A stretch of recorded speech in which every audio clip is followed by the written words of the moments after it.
Bonjour à tous, une petite vidéo sur la médecine asiatique et les particularités de diagnostic en médecine asiatique.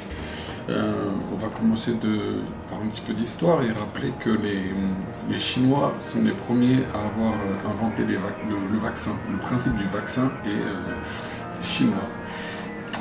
Les Chinois ont été moqués pour leur table anatomique plutôt succincte et grossière, mais à la base ils ont étudié, ils se sont tournés vers l'anatomie et même la chirurgie très tôt, peut-être même trop tôt, puisque les moyens techniques de l'époque, l'hygiène aussi, ne leur permettaient pas de développer ces techniques,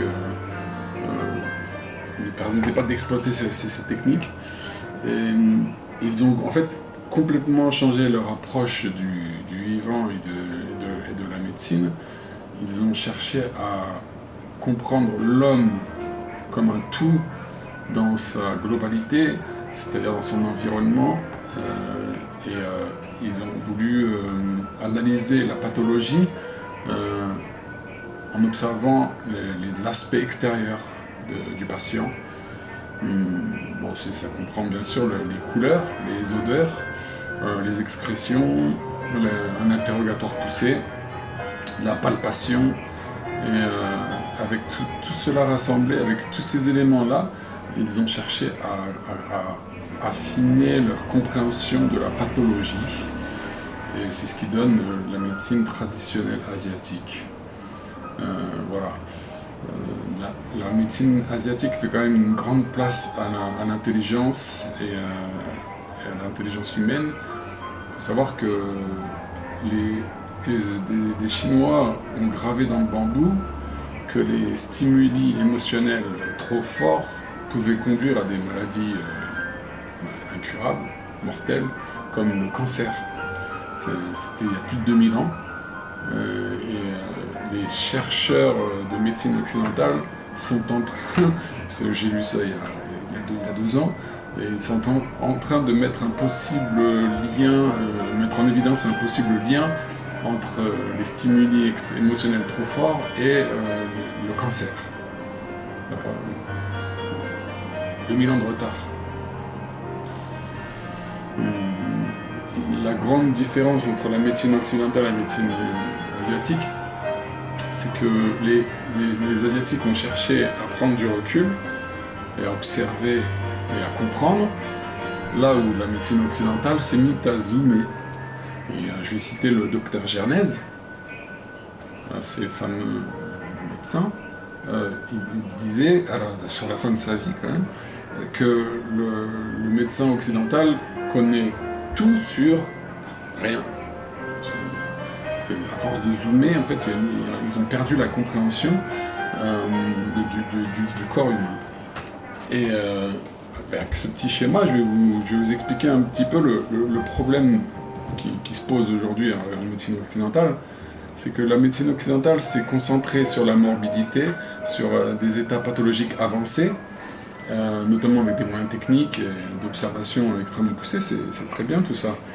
Mais les petites pathologies du quotidien ou les dérèglements, les phases de début de pathologie ont été totalement laissées à l'abandon. Et aujourd'hui, si vous allez voir un médecin occidental et que vous lui parlez de douleurs que vous avez du mal à décrire, un manque d'appétit, problème pour dormir, en fait il y a un vide théorique. C'est-à-dire que tant que d'un pur point de vue de l'analyse médicale, rien n'apparaît, vous n'êtes pas malade pour la médecine occidentale. Il y a un autre point aussi, c'est que la médecine occidentale n'arrive pas à situer la santé. Qu'être en bonne santé? La médecine occidentale n'a aucune théorie là-dessus.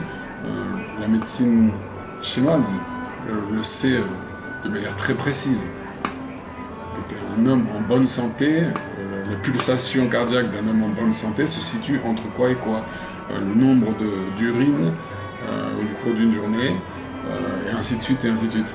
Et En partant de là, le diagnostic chinois, que même si, par exemple, si vous avez des douleurs à l'estomac, vous allez faire une gastroscopie et rien ne va apparaître au test, vous n'êtes pas malade, mais vous avez des douleurs, vous avez des sensations désagréables, un manque d'appétit, des ballonnements. Tout ça, pour la médecine occidentale, c'est pas une maladie, pour nous, c'en est une. Et tout ce qui sort du cadre de la norme, de ce qu'on définit, la santé, ce qui est défini comme être en bonne santé, manque d'appétit, manque de motivation, être pessimiste, trop pessimiste, tendance dépressive, pleurer facilement, tout ce genre de choses, c'est déjà un déséquilibre. Et si c'est un déséquilibre pour nous, on peut d'ores et déjà vous prescrire des plantes pour traiter. Et c'est l'une des grandes incompréhensions des Occidentaux à propos de la médecine chinoise, c'est que les Occidentaux pensent que c'est de la prévention, alors que non, la maladie est effective, le problème d'équilibre est déjà troublé, on peut d'ores et déjà traiter. Voilà. Vaut mieux traiter les maladies le plus tôt possible. Ça paraît assez simple et logique. Ce n'est pas forcément le cas en médecine occidentale.